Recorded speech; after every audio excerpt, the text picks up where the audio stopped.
तीर्थंकर लेणी में धीरे धीरे धीरे धीरे एक एक दिन बढ़ता जा रहा है। यहाँ का पुण्य है। कल प्रातःकाल से ही बैठे थे और नदी के बीचों बीच ये गुफा, और उस गुफा में नेमिनाथ भगवान की वह अद्भुत आकर्षक प्रतिमा, उस प्रतिमा को देखते ही लगता है कि तपस्वियों ने जरूर यहाँ पर पहले तपस्या की, तो बस उठने का मन ही नहीं हुआ। और सर्दी में भी कब गर्मी आ गई पता ही नहीं चला। आज प्रातःकाल एक बहन ने पूछा, महाराज जी आपने इतनी देर बैठे 24 घंटा, तो आपने क्या किया? मैंने बोला करना कुछ भी नहीं था, करना कुछ भी नहीं था, जो कर रहे थे उसको विराम दे दिया। ध्यान का मतलब ही है आप जो कर रहे हैं, चाहे सुन रहे हैं, चाहे देख रहे हैं, चाहे बोल रहे हैं, चाहे इशारे में बातें हो रही है, इन सबको विराम देने का मतलब ही तो प्रतिमा की तरह बन जाना है। प्रतिमा में और क्या है? कुछ नहीं है। प्रतिमा योग बोलते हैं। हालांकि ध्यान तो देखो अंतर्मूर्त के लिए होता है। आचार्य उमा स्वामी महाराज ने कहा ध्यान अंतर्मूर्त यदि हो जाए किसी को तो केवल ज्ञान की प्राप्ति हो जाए। लेकिन आचार्य श्री जी इसीलिए तो कहते हैं ना, आजकल लोग ध्यान की बातें तो खूब करते हैं लेकिन ध्यान से बात नहीं करते। ध्यान की बातें होना और ध्यान से बात होना, दोनों में बहुत अंतर है। गुरुजी यही कहते हैं। बल्कि उस स्टेज पे जाने के बाद उस ध्यान को जो कहते हैं उत्तम सैनन वाले के लिए ही क्यों बताया, क्योंकि हर कोई रोक ही नहीं सकता। गुवाहाटी की एक बहन आई थी हमारे पास में नेमावर में, वो नई नई शादी हुई और मेडिटेशन करने का भूत सवार, वो पति को पति नहीं समझे, पति को। ये ध्यान का जो ऊपर वाला स्टेज है वो हर किसी के बस की बात नहीं है। आप शेरनी का दूध है, सोने के पात्र में ही समा सकता है, हर किसी पात्र में नहीं समा सकता है। इसलिए ये तो आचार्य सुखचंद्र स्वामी महाराज ने ज्ञानार्णव में पहले ही बता दिया कि पात्र कौन है। ये तो देखो, पात्र के बिना पात्रता ही नहीं आएगी, और नहीं आएगी तो केवल हाँ इतना जरूर है, जैसे बच्चों को हम पाठशाला में यहाँ के बच्चे आते तो बिल्कुल आपके एक भी जैन नहीं, लेकिन फिर भी 15-20 बच्चे रोज प्रतिदिन आ रहे हैं, तो वो बस महाराज जी कुछ बताओ, महाराज जी कुछ सिखाओ, तो बस उनको यही, चलो बैठो, पहले जैसे भगवान बैठे हैं वैसे बैठो। प्रतिमा का मतलब भगवान बैठे, हाथ पे हाथ धर के बैठे, क्यों भगवान हाथ हिला रहे हैं क्या? नहीं हिला रहे, तो जो सबसे पहले हिलाएगा वही आउट। बच्चों को सिखाते हैं ना, ऐसे ही ध्यान में धीरे धीरे धीरे धीरे आएगा। आचार्य नेमिचंद सिद्धांत चक्रवर्ती द्रव्य संग्रम बताते हैं कि माँ मुज्जय है, माँ रज्य है, माँ दुस्सह इट्ट नित्य अत्यसु थिर मिच्छई जय चित्तम विचित्र झाणप्य सिद्धिये। ध्यान की सिद्धि के लिए कुछ नहीं करना है, बहुत ज्यादा। माँ मुज्जय है, महाराज यही तो कठिन है। मोह का त्याग करो, रोक दो। रज्य है, राग का त्याग करो। दुस्सह है, द्वेष का त्याग करो। बस जिस समय अपने स्थिर मन को करना चाहते हो, जो एकाग्रता का मंत्र पूछ रही है ना, ये सब इसमें आ गया। एकाग्रता जब तक नहीं होगी जब तक कि आप अपने इस शरीर से संबंध नहीं हटाएंगे। संपत्ति से कदाचित संबंध हटाना सरल है, फिर पत्नी है, बेटा है, मारो मोड़ो, मारो छोड़ो, हाँ मैं जन्म दियो, तो वो बूढ़ा भी हो जाएगा तो भी मारा मारा चलेगा। संबंधी, संपत्ति से आपने हटा लिया, संबंधियों से भी आपने हटा लिया, लेकिन शरीर से क्या करोगे? शरीर से भी संबंध हटाना ही यही सामायिक में तन कैसे हिला, बस देखो, यही सच्ची सामायिक है, यही मोक्ष मार्ग है। तन हिलना ही, हमारा तन सदता नहीं है, लघु सन का है, दीर्घ सन का है, आदि के लिए भी बार बार जितना खाएंगे उतना ही जाएंगे, थोड़ा खाएंगे तो जाना भी नहीं। तो इस प्रकार से तन को साधना भी एक साधना है एकाग्रता के लिए। ये सूत्र बहुत जरूरी है, सबसे बढ़िया है। और ध्यान के लिए तो ये शुरुआत है किसी भी चीज की। चेष्टा ही मन करो, मन में विकल्प आते हैं आने दो। देखो ध्यान दो, हमारा एक उदाहरण ये परमानेंट पहले भी दिया हमने कई जगह, फिर भी आप लोग नए लोग हैं कि एक दरवाजा है, एक कमरा है, उस कमरे में 2 दरवाजे हैं, ठीक है।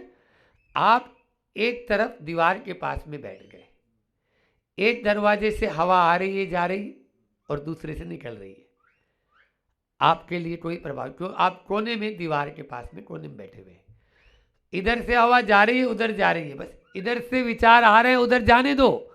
उसको बीच में दूसरा दरवाजा है ना, वो आपने बंद कर रखा है। हाँ, इधर से आने दो इधर से जाने दो, बहुत सारी चीजें। तो विचारों को आप देखो, उनको मोड़ सकते हो अपने मन को, आप उसको रोक नहीं सकते। ध्यान दो, मन को मोड़ना सरल है, मन को रोकना बहुत कठिन। पानी को रोक के देख लो, एक रात के अंदर हालत खराब हो जाएगी। इधर आगे डैम बना था, बह गया, वो डैम बहा हुआ है, पूरा का पूरा डैम ही टूट गया। क्यों?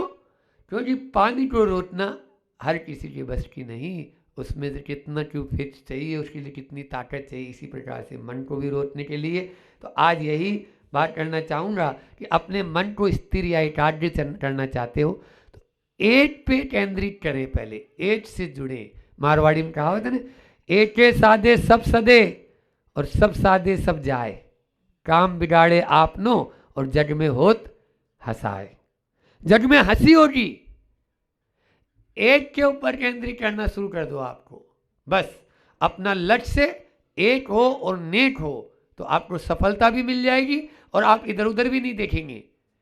नहीं तो कभी इधर देख रहे हैं, आजकल की माँ बच्चों से ज़्यादा चिंतित रहती है, वो आएगा नहीं उसके पहले जा बेटा संगीत की क्लास ज्वाइन कर ले, थोड़ी देर में आया जा बेटा अब जाके थोड़ा सा खेल, क्रिकेट खेलना सीखो, फिर थोड़ी देर में आया जाओ अब ये काम यानी ये वाली क्लास ज्वाइन कर लो।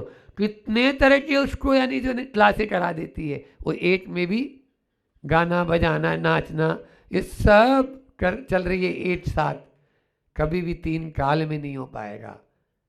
मल्टी क्या बोलते हो आप लोग?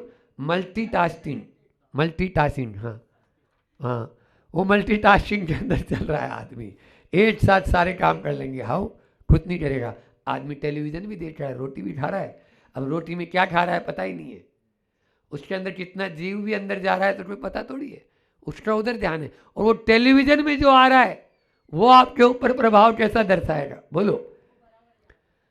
नहीं नहीं, वहां पर आपका भूकंप आया, मान लीजिए बाढ़ आई, ट्रेन एक्सीडेंट आया, किसी की गाली गलौज हो रही है और फिर भी आप खा रहे, चाय की चुस्कियां ले रहे हैं, बोलो अब वो आपके अंदर जाके कैसे विचार उत्पन्न करेगा? इसलिए एक पर ध्यान केंद्रित करेंगे तभी हम एकाग्र हो पाएंगे। आगम में और इतिहास में बहुत उदाहरण पड़े हैं। आप अर्जुन को देखो, हाँ बिल्कुल, लेकिन अर्जुन से भी बड़ा एक और था, वो था ना, हाँ एकलव्य, नाम ही एकलव्य। बस एक काम, मुझे कुछ नहीं, मुझे धनुर्धर बनना है और विश्व का सर्वश्रेष्ठ धनुर्धर बनना है, रात दिन उसका चिंतन करो। आता है इंग्लिश में लॉ ऑफ अट्रैक्शन, सुन रहे हो पीछे? हाँ, लॉ ऑफ अट्रैक्शन प्रवचन उसी के लिए है। प्रश्न है तो कि वही चीज देखो, वही चीज सोचो, वही चीज ध्याओ, वही चीज बोलो, हाँ अन्य कोई बात नहीं करना। मुझे आचार्य श्री जी है ना हमारे गुरु जी, जैसे किसी व्यक्ति से कोई विशेष बात करनी है और मुझे बोला कि जाओ उसको तुरंत बुला लो। अब इस बीच में यदि कोई दूसरा महाराज जी भी आएंगे या कोई व्यक्ति भी आएगा तो उससे कोई बात नहीं करेंगे, क्योंकि वो काम छूट जाएगा ना, वो हो ही नहीं पाएगा। इसलिए पहले उस पर ध्यान केंद्रित, वो मस्त है तो वो ही एक लक्ष्य है और दूसरी तरफ हमारा ध्यान नहीं जाना चाहिए। लेकिन हम इधर उधर की बातों में ध्यान दे लेते हैं और तभी हम अनुसंधान नहीं हो पाता, अतिसंधान जरूर हो जाता है। हाँ, अतिसंधान हो जाता है। एक बार ऐसा हुआ कि एक व्यक्ति ने अपने पिछवाड़े में बोला कि मुझे कुएं में कितने फुट पे पानी आ जाएगा, थोड़ा बता दो भैया यार, नारियल वारियल घुमा के। तो वो बोला कि यहाँ पर पानी है और तुम 40 फीट खोदोगे तो पानी आ जाएगा। उसने क्या किया, 40 फीट खोद दिया, पानी नहीं आया। पानी नहीं आया। 2-4 दिन बाद में उसी मित्र को फिर बुलाया, भैया तुम झूठ बोल दिया, मैंने 40 फीट की बजाय 45 फीट खोद दिया लेकिन पानी नहीं आया। बोले कहाँ खोदा, चल के बताओ। पीछे गए तो वहाँ 1-1 फीट से 45 गड्ढे बने हुए थे। 1-1 फीट से 45 गड्ढे बना दिए। अब बताओ 1-1 फीट से 45 गड्ढे बनाने से पानी आएगा क्या? एक जगह 45-40 फीट खोदो तब पानी आएगा। एकाग्रता इसी का नाम है, चिंतन इसी का नाम है, सामायिक इसी का नाम है, ध्यान इसी का नाम है। वो ध्यान एकाग्र करने के लिए ही हमें ये सब इधर उधर ध्यान देंगे तो कभी भी लक्ष्य को प्राप्त ही नहीं कर पाएंगे। एक बार इतिहास की घटना और बता दूं, आगम की तो बताइए आपको। इतिहास की घटना है कि एक हाड़ा रानी, अभी जो महावीर जी चल रहा है ना, हाड़ौती में आता है ये, है ना, जिला हाड़ौती। तो हाड़ौती में वहाँ एक हाड़ा रानी हुई इतिहास में। वो हाड़ा रानी का विवाह हुआ क्षत्रिय राजा से, और जैसे विवाह हुआ तो जिस दिन विवाह हुआ उसी दिन परचट्र ने आक्रमण कर दिया। जिस दिन विवाह हुआ उसी दिन कोई परचट्र दुश्मन ने आक्रमण कर दिया। वो लोग तो फिर आज देखते हैं कि आज तो वो राजा उधर लगा होगा और अपन अपना काम कर लो, ये तो दुश्मन तो देखेगा ही। अब क्या था, इधर वहाँ पर कमरे में सेज पर बैठे हैं राजकुमार, और उधर सेवक आके कहता है अनर्थ हो गया, परचट्र में आक्रमण कर दिया है, हाँ तुम जाके देख लो और सेनापति को बोल दो। इतना कहना था, उस रानी का खून उबला। बोले लो ये चूड़ियाँ भी पहन लो आप ही। तुरंत बोलती है वो, ये चूड़ियाँ पहन लो, आप बैठो यहाँ पे और लाओ तलवार मुझे दो, आज से मैं आपकी अर्धांगिनी हूँ। इस राज्य की रक्षा करना मेरा कर्तव्य है, आपको नहीं जाना है तो मैं जाए, मैं जा रही हूँ और मैं लड़ूंगी युद्ध। ये थी हाड़ा रानी, तलवार हाथ में लेने लगी, उसका भी खून उबला, क्षत्रिय तो था ही। बोला अच्छा ठीक है मैं जा रहा हूँ। वो तुरंत निकला। अब निकला तो ये होता ही अक्सर, ये बालकोनी में खड़ी हो गई कि मालूम है ये पीछे मुड़ के देखेगा। तो वो घोड़े के ऊपर सवार होकर जा रहा था, पीछे मुड़ के देखा, दोनों की नज़र मिली। ये भी मुझे बहुत चाहती है और मैं भी चाहता हूँ, युद्ध से वापस आएंगे या नहीं आएंगे कोई पता नहीं है, एक काम करो।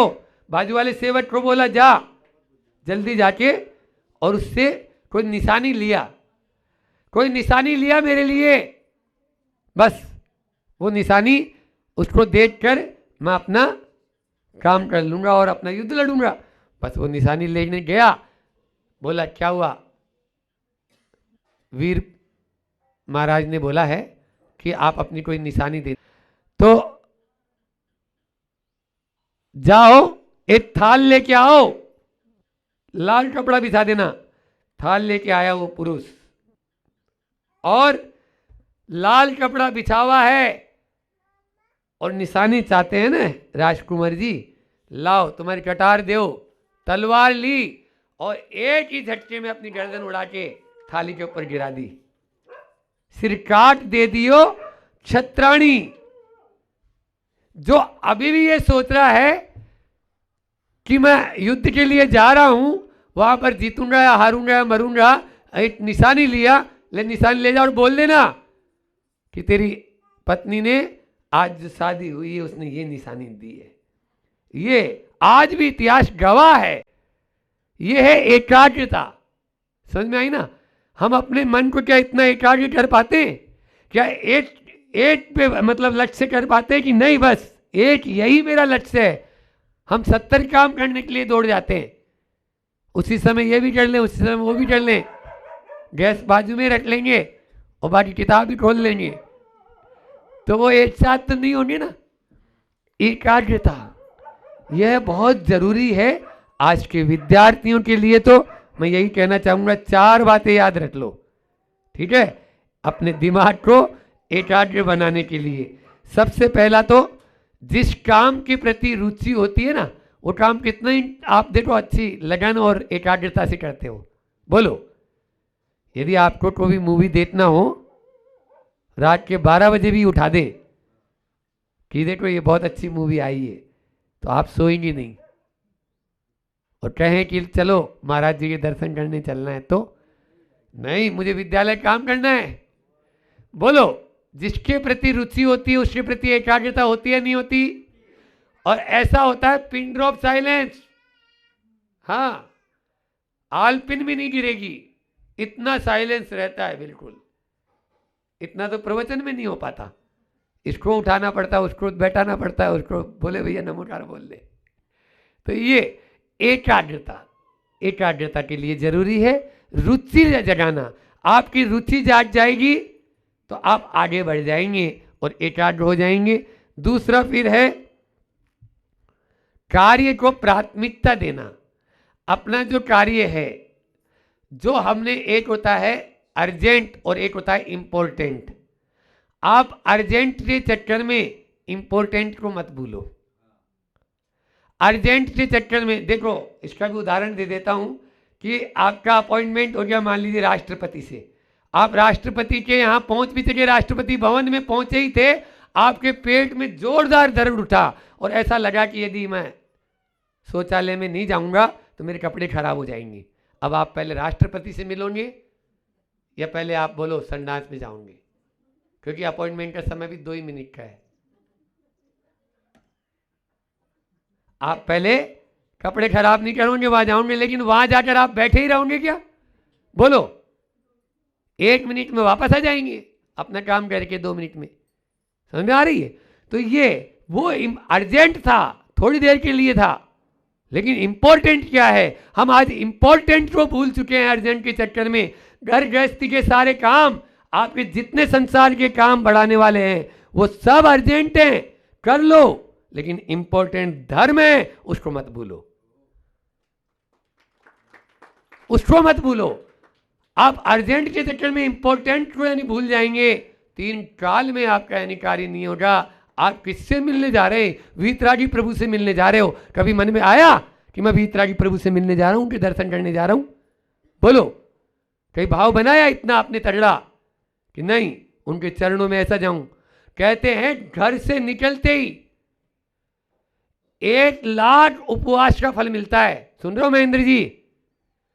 घर से आपने भाव बना लिए, भले ही आपका देहांत हो गया, कोई बात नहीं, कोई चिंता की बात नहीं। मेंढक था, निकला वहां से फूल की पांखुड़ी लेके, मुंह में दबा के राजट गई से, लेकिन उसके भाव थे 1 लाख उपवास का फल। किसको कहते हैं? इसलिए आप भाव लेकिन होना चाहिए कि नहीं मुझे मंदिर ही जाना है। रास्ते में मिल गए यार तो दूसरी तरफ मुड़ गए, अब हो गया मंदिर, अरे अब कल कर लेंगे, क्या है आज बारिश भी आ रही थोड़ी, ये हो जाता है। इनसे बचने का उपाय तो दूसरा था प्राथमिकता, अर्जेंट और इंपॉर्टेंट को समझे। फिर आप अपने ध्येय के प्रति समर्पित, एकाग्रता बढ़ाने के लिए अपना लक्ष्य क्या, लक्ष्य मैंने बोल दिया एक होना चाहिए और नेक होना चाहिए, ये जरूरी है। लक्ष्य एक और नेक होगा तभी आप अपने ध्येय के प्रति समर्पित हो पाएंगे। और अंतिम एकाग्रता बढ़ाने के लिए आप प्रतिदिन ओम का नाद करें। ओम में महाराज जी बता ही रहे 5 परमेष्टि हैं, अरिहंत, सिद्ध, आचार्य, उपाध्याय और साधु, ये ओम में है। अरिहंत का ए और सिद्ध अशरीरी का ए और आ, आचार्य का आ और आ, और उपाध्याय का उ, आ और प्लस धन, उ बराबर ओ, और साधु को मुनि भी बोलते हैं तो मैं, ओम, ये ओम बन गया। बस इस ओम का नाद करें। आप नमोकार मंत्र की माला करें तो बहुत ही अच्छा है। आज मैंने सवेरे उन बहन को तो बताया था, नमो उवज्जायणम नीले रंग के साथ में करो आप, एकाग्रता बढ़ाने के लिए नीले रंग के साथ, तो ये आपकी एकाग्रता बढ़ाएगा। और नहीं तो ओम का नाद सवेरे उठते ही 9 बार, और रात में सोने के पहले भी 9 बार करेंगे तो हमारी एकाग्रता बढ़ती चली जाएगी। जिनको याद नहीं हो पाता है उनको याद हो जाएगा, जो इधर उधर की बातों में लग जाते हैं। और अब कल क्या बताया था पता ही नहीं है ना, तो इसलिए। और दूसरी बात एक होती है बार बार मुहुर चिंतनम अनुप्रेक्षा। हमारे यहाँ भावनाओं का बहुत महत्व बताया। 12 भावनाएं होती है ना, बार बार चिंतन करेंगे तभी वह टिक पाएगा। अन्यथा 23 घंटे दूसरी बातें और 40 मिनट हमारी इधर की बात, तो कैसे काम चलेगा बोलो? नहीं चल पाएगा ना। उसके साथ में आप इसको जैसे अभी जितना बताया हमने उसको फिर से रिपीट करेंगे तो आपको याद हो जाएगा। इतना ही रखते हैं, समय भी पूरा हो चुका है। बोलिए अहिंसा परमो धर्म की आचार्य गुरुवर विद्या सागर जी महामुनि। 2 भाई थे और वो अपनी गंतव्य तक जा रहे थे, पर योग संयोग की बात है, निकले तो कहीं पहुंचने के लिए थे, पर रास्ते में गाड़ी स्लिप हो गई और गिर गए। एक भाई जो था वो बड़ा तो था पर वो नीचे खाई में गिरा हुआ था। अब वो गिरने के बाद बेहोश भी हो गया था।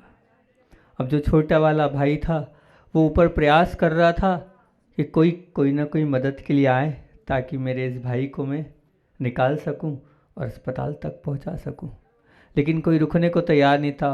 फिर उसने देखा सामने से एक गाड़ी आ रही है, वो पूरी हिम्मत के साथ सामने आ गया, लेकिन वो गाड़ी का रूप दिख रहा था कि ये गाड़ी जो है मुझे कुचल देगी पर रुकेगी नहीं। तो वो हट गया और उसने पत्थर उठाया और गाड़ी पर मार दिया। जैसे गाड़ी पे मारा तो कांच फूटा, गाड़ी रुकी और गाड़ी से बाहर आए, और आते ही उन लोगों ने जो है सोचा कि अब ये जो बच्चा है इसको हम देखते हैं। तो उसने जैसे ही निकले हाथ पैर जोड़ने लगा और कहा साहब मेरा भाई जो है बड़ा भाई वो गिर गया है, मैं नहीं निकाल पाऊँगा, मैं आपसे मदद की मांग चाहता हूँ और इस बालक को आप निकाल दीजिए। और इस बालक को निकालने के लिए सभी लोगों ने प्रयास किया, उस बालक को निकाला और बालक को निकालने के बाद गाड़ी में बिठाया और अस्पताल की ओर ले गए। तो उसने यही कहा कि अपने जीवन में इतनी तेज़ गाड़ी नहीं चलाना चाहिए कि कोई हाथ दे और हम रोके ना, ऐसा नहीं होना चाहिए। आज सभी का जीवन इतना ही तेज हो गया है, इतना ही फास्ट हो गया है कि रोकने वाला रोक रहा है लेकिन फिर भी कोई रुकने को तैयार नहीं है। वो कर्म रूपी पत्थर जब पड़ता है तभी उसके समझ में आती है कि हमें रुकना है। हर व्यक्ति का जीवन ऐसे ही हो गया है। आज हर व्यक्ति अपने आप को इतना तेज़ दौड़ा रहा है, हर तरीके से तेज़ अपने जीवन को ख़राब करते चले जा रहा है। ये जीवन हमारा अच्छा कैसे हो? तो जीवन को अगर आपको अच्छा करना है तो सबसे पहली बात तो ये है कि आपको बैड एटमॉस्फेयर से, ख़राब वातावरण से अपने आप को बाहर निकालना पड़ेगा। जो आपका बैड एटमॉस्फेयर है यही आपको अपने जीवन में नीचे की ओर उतारते जा रहा है।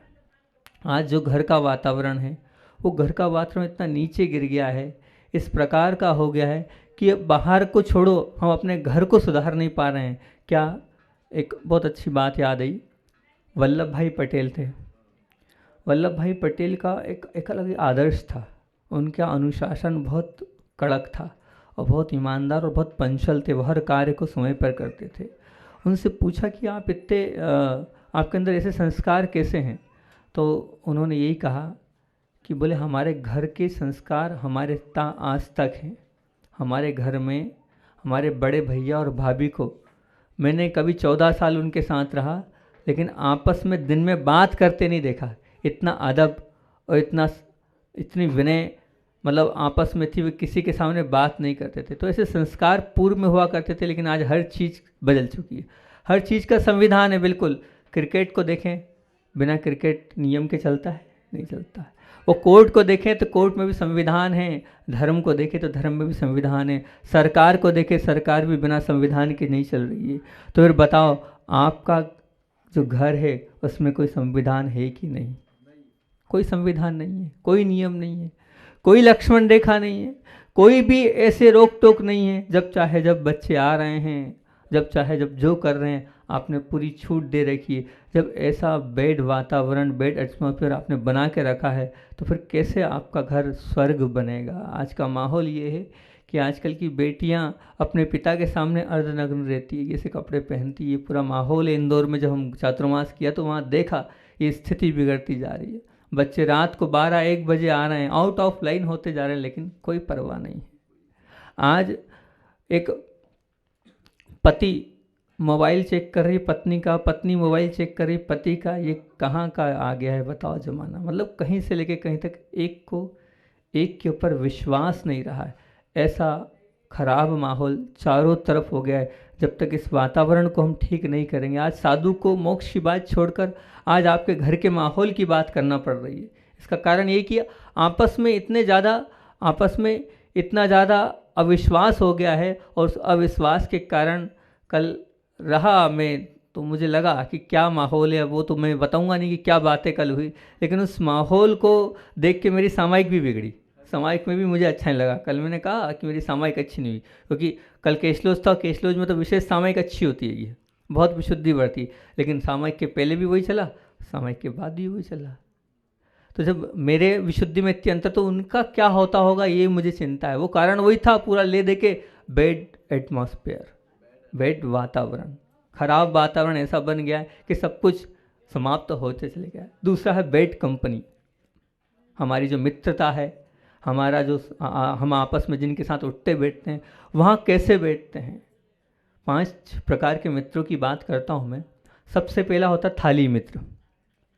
थाली मित्र मतलब मात्र होटल में खाने पीने के व्यवहार रखने वाला मित्र, वो थाली मित्र हो गया। दूसरा होता है प्याली मित्र। प्याली मित्र क्या है? वो मात्र चाय पान घूमने वाले व्यवहार वाला प्याली मित्र हो गया। तीसरा है काली मित्र। काली मित्र क्या है? वो काली मित्र ये जो आपका हैं ठेठे करेगा और आपके समय को क्या कर देगा? काला कर जाएगा, समय आपका खराब कर देगा, वो हो गया काली मित्र। चौथा होता है खाली मित्र, मतलब उससे आपका सिर्फ हलो हलो हाय वाला व्यवहार है, वो हो गया खाली मित्र। और 5वां होता है माली मित्र। 5वां होता है माली मित्र। माली मित्र मतलब कैसे? जैसे वो जो माली होता है ना, बगीचे में जब देखता है कि थोड़ा से बड़ा काट देता है, उसको सिर्फ बगीचे की सुंदरता से मतलब है। कैंची लिए खड़ा रहता है और काटता रहता है, सुंदर बना देता है उस बगीचे को। वो माली मित्र है कि नहीं आपके जीवन में? आप विचार करना, आपके जीवन में थाली मित्र है, प्याली मित्र है, काली मित्र है, खाली मित्र है कि माली मित्र है? आप अपने जीवन में माली मित्र ही बनाना, जो आपकी बुराइयों को, जो आपके दुर्गुणों को बिल्कुल बिल्कुल काटते जाए कि भैया ये ठीक नहीं है, ये तुम गलत कर रहे हो, यहाँ तुम्हारे लिए करना है ठीक नहीं। वो मित्र आपके जीवन को ऊंचा उठाएगा। वो मित्र आपके अपने आप को ये मान के चलना, हमारे स्तर को ऊंचा उठाने वाला वो मित्र रहेगा। कौन? माली मित्र। तो जीवन में हमेशा माली मित्र बनाना, थाली प्याली काली और खाली मित्र मत बनाना। क्योंकि मित्रता ऐसी होती है, और हमेशा ध्यान रखना, अपन ने जो नियम लिए हैं उसमें एकदम पक्के रहना, उसमें कहीं से किसी प्रकार का समझौता मत करना, किसी प्रकार का कोई भी समझौता मत करना। एक बहुत बड़े जादूगर में केलाल जादूगर, मैंने ये पढ़ा था, वो आपको सुना रहा हूँ। केलाल जादूगर हुए हैं जो राज कपूर और पृथ्वीराज कपूर के समय के थे। केलाल बम्बई की घटना हैगी। तो जब राज कपूर ने उनको अपनी पार्टी में बुलाया, तो पार्टी में जब केलाल जादूगर थे, श्वेतांबर जैन थे वो, तब वो आए। आने के बाद राज कपूर ने कहा कि आपको पीना पड़ेगा, तो उसने कहा मैं नहीं पीता। उन्होंने बहुत निवेदन किया पीना पड़ेगा, और पृथ्वीराज कपूर की, जो मेरे पिताजी हैं पृथ्वीराज को, उसकी कसम तुमको पीना पड़ेगा। लेकिन वो कहीं से लेके कहीं तक तैयार नहीं हुआ। पूरी पार्टी आधे घंटे तक लेट हो गई, वो तैयार नहीं हुआ, क्योंकि उसके अंदर वो संस्कार थे कि मैं नहीं बदलूंगा, मैं तो पूरी दुनिया को बदल दूंगा, पर जो मैंने नियम लिया उसको मैं तोड़ूंगा नहीं। और फिर उसके बाद सब लोगों ने सराहना करी उसकी कि मानना पड़ेगा यार, राज कपूर जैसा व्यक्तित्व तुमसे तुम्हारे चरणों में गिड़गिड़ा रहा था और तुम तैयार नहीं थे। ऐसे अपने नियमों के प्रति आपको अडिग होना पड़ेगा कि चाहे कोई कुछ भी कहे, लेकिन मैं कभी पीछे नहीं हटूंगा। क्योंकि चित्र और मित्र बहुत समझ से पसंद करना चाहिए। मित्र हमारा बहुत अच्छा होना चाहिए। आज बहुत अच्छी बात याद आई, वो आपके सामने एक घटना रखता हूँ। एक बहुत अच्छा परिवार था, संस्कारवार परिवार था, नाम नहीं बताऊंगा, पर आप लोगों को सुनने के लिए, कोई बहनें भी बहुत सारी बैठी, इसलिए संस्कारवार परिवार था। जिस परिवार में आलू प्याज लहसुन कभी आए नहीं है, रात्रि में कहीं भोजन नहीं हुआ है, जिनके दादाजी की समाधि मरण हुआ है, जिनके दादाजी का समाधि मरण हुआ, बहुत अच्छा परिवार, उस परिवार की लड़की बाहर पढ़ने गई, ऐसी जैसे आप लोगों की बच्चियाँ पूना आ जा रही हैं, मुंबई जा रही हैं, ऐसी उनकी बच्ची पढ़ने गई, पढ़कर बाहर आई। ऐसे एक और संस्कारवान परिवार था जो जुड़ा हुआ था, धर्म से जुड़ा हुआ था। अब वो भी अच्छे बड़े पैकेज में था और बम्बई में नौकरी उसकी लगी थी, वही संस्कारवान परिवार का था। अब ऐसा संबंध तय हो गया, लड़का भी संस्कारवान परिवार का, लड़की भी संस्कारवान परिवार की, और दोनों की शादी हो गई। शादी हुई, शादी होने के पश्चात कुछ समय हुए और कुछ समय होने के पश्चात पति अलग और पत्नी अलग, दोनों अलग। अब आप पूछे कारण क्या था महाराज जी? तो कारण ये था, सुनकर आपको बड़ा आश्चर्य होगा वो कारण जरा सा नहीं, बहुत बड़ा कारण था। जब दोनों अलग अलग हुए तो खूब समझाया, लेकिन एक दूसरे के साथ रहने को तैयार नहीं है। वो जो बहन थी, उस बहन को बाहर पढ़ने गई और पढ़ने में ऐसे संस्कार पड़ गए कि मेस एक जैसी होती है, उठने बैठने वाले मित्र एक जैसे होते हैं, उन मित्रता के साथ साथ उनको खाने की आदत भी लग गई और पीने की आदत भी लगी। वो मीट मांस मटन मच्छी सब। अब वो जो घर में रहती थी तो दोनों काम करती थी। एक तो रात सुबह 9 बजे उठ रही, ठीक है वो तो एक्सेप्ट है, लेकिन वो जो है वो बहन, वो खाना और पीना दोनों करती थी। उस जैन परिवार में जिस घर में समाधि मरण हुआ, दादा दादी का, जिस घर में आलू प्याज लहसुन नहीं आए, उस परिवार की वो बालिका हैगी।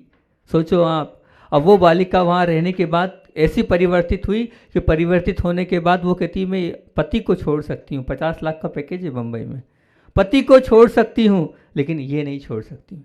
ये होता है मित्रता का और संगति का प्रभाव। विचार करो आप कि इसलिए हमेशा ध्यान रखना, ऐसी मित्रता मत करना जिससे आपका धर्म, आपका संस्कार समाप्त हो जाए, आपके अंदर का अस्तित्व समाप्त हो जाए। वो मित्र कभी मत बनाना। वो एक और अभी बहुत अच्छी घटना याद आ गई, वो भी सुना देता हूँ मैं, एकदम सत्य घटना। ब्रह्मचारी विनय भैया हैं खनिया दाना वाले, जो गाय गौशाला आदि पर काम करते हैं, वो भी हमारे पास बामोरा आए। तो बामोरा में उन्होंने ये घटना में वैसे एक आध दो बार और सुना चुका हूँ, फिर भी बहनें बैठी हैं तो सुना रहा हूँ वो घटना। तो वो आए, आने के बाद जब उनसे चर्चा हुई तो उन्होंने कहा महाराज जी कभी कभी तो शर्म से जो है आंख नीचे झुक जाती है। मैंने क्या हुआ? बोले अभी की बात है, भोपाल में मैं था, चौराहे पर खड़ा था, और चौराहे पर मैं ईदगाह चौराहा है वहाँ पर खड़ा था, वहाँ खड़ा था तो एक बहन जो है वो मांस परोस रही थी, मतलब एक उसकी दुकान पे खड़ी थी, बहुत सुंदर थी, बहुत सुंदर बहन दिख रही थी। वो जीन्स टी शर्ट पहनी हुई थी और लग रहा था कि बहुत बड़े परिवार की होगी ये बहन। अब जब वो बहन को देखा तो मेरे जो 7 सज्जन गए थे, उन सज्जन ने कहा ये जो बहन देख रहे हो ये जैन है। तो मैंने कहा जैन है? विनय भैया जी थे, उनको विश्वास नहीं हुआ। बोले चाहे कितनी भी गरीबी हो लेकिन कोई भी जैन परिवार वाला अपनी गरीबी के लिए वहाँ पर मांस परोसने नहीं बैठेगा, इतना तो नहीं है। और वो तो बहुत अच्छे से दिख रही है।